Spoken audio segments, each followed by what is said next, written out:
दुनिया में ना बहुत से रिलीजन्स हैं।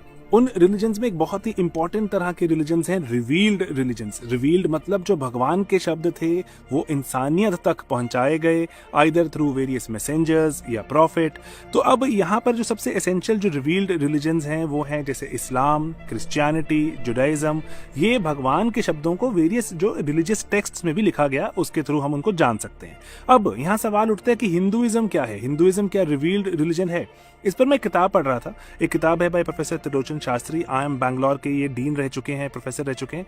तो ये किताब लिखते हैं एसेंशियल्स ऑफ हिंदुइज्म में कि ये वेदों की सुप्रीमेसी की बात करते हैं कि हिंदुइज्म में सबसे जो सुप्रीम टेक्स्ट है वो है जो वेद दो तरह के होते हैं। वेद होते हैं श्रुति और स्मृति। श्रुति मतलब जो हमें सुनाई दिए एंड स्मृति मतलब जो हमें याद रहे। तो इसमें भी कहते हैं अगर कभी भी डाउट हो तो हमें श्रुति को ही रेफर करना है, श्रुति की ही यहाँ पर जो प्रोमिनेंस रहेगी। इवन की अगर कोई और रिलीजियस टेक्स्ट है हिंदुइज्म का जिसमें डाउट है तो वेदों में हमें श्रुति की ही बात माननी है।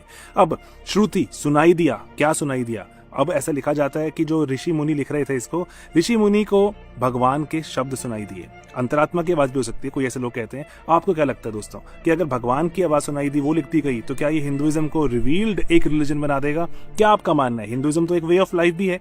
आपका क्या मानना है? कमेंट्स में पक्का बताना। बहुत से रिलीजियस स्कॉलर्स इस पर बात करते हैं, आप क्या कहते हैं इस पर जरूर बताइएगा।